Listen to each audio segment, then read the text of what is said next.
अस्सलाम वालेकुम। आज मैं बात करूंगा सेक्रेटरी इंस्ट्रक्शन अपेंडिक्स एफ के मुतालिक कि गवर्नमेंट अपने केसेस किस तरह सूट फाइल करती है हाई कोर्ट्स में और डिस्ट्रिक्ट कोर्ट्स में और ट्रिब्यूनल में और सुप्रीम कोर्ट में। बेसिकली ये टॉपिक बहुत अहम है, खासकर उन लोगों के लिए जो किसी भी महकमे में लिटिगेशन के शोबे से वाबस्ता हैं। आमतौर पर जो मिनिस्ट्री डिवीजन जो हैं वो अपना पैरवाई कमेंट्स और अप्लाई वगैरह जमा करवाती रहती हैं, लेकिन इसका एक ख़ास तरीक़ाकार है गवर्नमेंट के केसेस को डील करने के लिए। लॉ एंड जस्टिस डिवीजन अगर मैं बात करूँ फेडरल एरिया में और अगर मैं बात करूँ पंजाब में, तो लॉ एंड जस्टिस डिवीजन एक होल अथॉरिटी है, तमाम केसेस को डील करती है डायरेक्टली और इनडायरेक्टली। दूसरे डिपार्टमेंट जितने भी हैं वो जो भी केस फाइल करना हो हाई कोर्ट में, सुप्रीम कोर्ट में या किसी भी पाकिस्तान की अदालत में, वो पहले कंसोलिडेशन करती है लॉ एंड जस्टिस डिवीजन के साथ और कोऑर्डिनेट करती हैं और अपने रिप्लाई जमा करवाती हैं ताकि मजीद इस कार्रवाई को आगे बढ़ाया जा सके। मैं एक मिसाल के जरिए आपको मजीद समझाता हूँ। मिसाल के तौर पे किसी भी डिपार्टमेंट को, कम्युनिकेशन डिपार्टमेंट को मिसाल के तौर पे अगर कोई लेटर या नोटिस मिलता है हाई कोर्ट की जानब से या डिस्ट्रिक्ट जुडिशरी की जानब से, तो वो उस पर अपने रिप्लाई सबसे पहले लॉ मिनिस्ट्री को भेजती है ताकि वो कोई भी सिकम या कोई भी लैंग्वेज का अगर प्रॉब्लम है, वर्डिंग है, जो भी है, पहले लॉ मिनिस्ट्री वर्डिंग कराना बहुत ज़रूरी है। उसके बाद लॉ मिनिस्ट्री की एक नॉमिनेशन पेपर देता है अपने काउंसिल को और वो एक पेपर जो है नॉमिनेशन का मुतलका डिपार्टमेंट को भी मिल जाता है। वो उस नॉमिनेशन को लेकर मुतलका काउंसिल के पास जाती हैं ताकि वो अपना उस मुतलका हेयरिंग पे उस काउंसिल को ब्रीफ कर सकें। यहाँ मैं एक बताता चलूँ कि काउंसिल को ब्रीफ करने का प्रोसीजर डिफाइंड है सेक्रेटरी इंस्ट्रक्शन में कि वो उसको हर केस टू केस कोर्ट में पेश होके उसको ब्रीफ कर सकते हैं। अगर वो ज़रूरी नहीं समझते कि पैरावेट कमेंट जमा करवा दिए हैं तो वो हर केस में या किसी खास मौके पर भी उनको बुलाया जा सकता है। यहाँ मैं बताता चलूँ कि कोई भी डिपार्टमेंट अपनी मर्जी से डायरेक्ट कोई भी कॉपी या कोई भी जजमेंट की या रिप्लाई डायरेक्ट हाई कोर्ट में किसी भी डिस्ट्रिक्ट जुडिशरी में जमा नहीं करवा सकता जब तक कि लॉ मिनिस्ट्री उस पर अपनी कंसाइन ना दे दे, अपनी मर्जी ना दे दे या अपनी मुशावरत से कोई वकील उनके लिए नॉमिनेट ना कर दे। और दूसरी बात, अगर हम दूसरी तरफ बात करें कि उनकी काउंसलेशन की फीस वगैरह, ये तमाम चार्जेस भी लॉ मिनिस्ट्री के ज़िम्मे हैं, उनका काम है। यहाँ एक और चीज़ का इजाफा करूँ, कोर्ट केसेस के मामलात किसी भी हालत में सब ऑर्डिनेट स्टाफ पर उन पर जिम्मेदारी नहीं डालनी चाहिए। दूसरी जानब अगर जब कभी कोई अपीलेंट या गवर्नमेंट के खिलाफ कोई स्टे हो जाता है तो स्टे को खारिज कराने के भी मुतलका काउंसिल को कहा जाता है। तो मैक्सिमम वैसे गवर्नमेंट के जो खिलाफ जो स्टे है मैक्सिमम 3 दिन या 7 दिन तक सस्टेन रह सकते हैं, इससे ज़्यादा वो सस्टेन नहीं होते।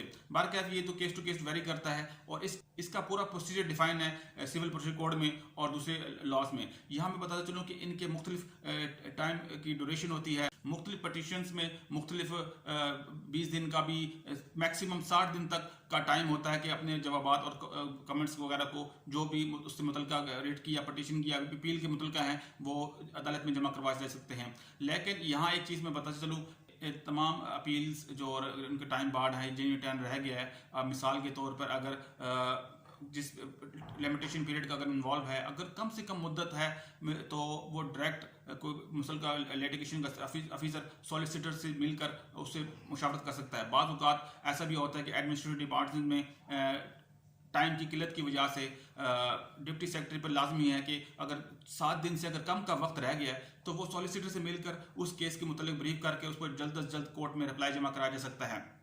और दूसरी तरफ हम ये देखते हैं कि अगर लॉ मिनिस्ट्री की जो कमेंट्स है वो बाज़ औक़ात नोटिस की कॉपी नहीं मिलती या उन डिपार्टमेंट को शिकायत होती है तो वो अपने मुतलका काउंसिल से भी थ्रू भी मंगवाए जा सकते हैं। और रिप्लाई का जो एक स्टैंडर्ड है जो सेक्रेटरीट इंस्ट्रक्शन में दिया गया है वो लीगल पेज पे एक मुकम्मल ड्राफ्ट होना चाहिए। इसके अलावा दूसरे पेपर एक्सेप्टेबल नहीं है।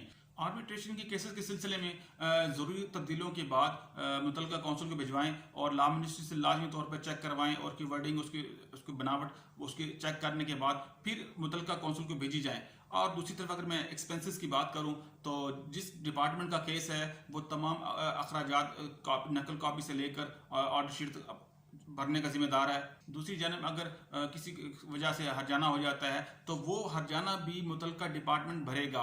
अगर वो कहता है कि हमारे पास फंड्स की किल्लत है या उसके लिए हमारे लिए कोई मखसूस फंड नहीं है, तो फिर वो लॉ मिनिस्ट्री को रिकमेंडेशन भेजेगा कि भाई हमें अपने फंड से हर्जाने की फीस अदा करने के मौका दिया जाए और वजूहत बजाने की क्यों हर्जाने की नौबत आई, ताकि मुतलका कौंसल को भी हाँ ये चीज़ मैं बताता चलूँ कि कोई भी मुतलका कौंसल कंसीडिंग स्टेटमेंट नहीं दे सकता जब तक कि वो लॉ मिनिस्ट्री से या मुतलका महकमे से मुतलका हदायत ना ले ले। तो ये चंद एक ज़रूरी ग्राउंड्स हैं और फैक्ट्स हैं जिनका जानना ज़रूरी है, खासकर उन लोगों के लिए जो लिटिगेशन के शोबे से वाबस्ता हैं, अफराद हैं, वो मुसलसल कॉन्टैक्ट में रहें मुतलका कौंसिल के साथ। दूसरी तरफ अगर मैं बात करूँ फेडरल सर्विस ट्रिब्यूनल के फैसला जात को सुप्रीम कोर्ट में किस तरह और किस मुद्दत के बाद चैलेंज किया जाता है, नॉर्मल तौर पर 60 दिन और मैक्सिमम 60 दिन के अंदर अंदर सुप्रीम कोर्ट में CPSL फाइल किया जाता है फेडरल सर्विस ट्रिब्यूनल के फैसला जात को। अगर हुकूमत समझती है कि हमारे हक में है या पार्टली हैं, तो वो उस सॉलिसिटर की मुशावरत के साथ मुतलका फोरम्स पर अप्लाई किया जाता है और मुतलका रिट दायर की जाती है। तो ये थी चंद एक ज़रूरी बातें लिटिगेशन से वाबस्ता अफराद के लिए जिनका जानना हर लिटिगेशन ऑफिसर और उनके स्टाफ के लिए ज़रूरी है।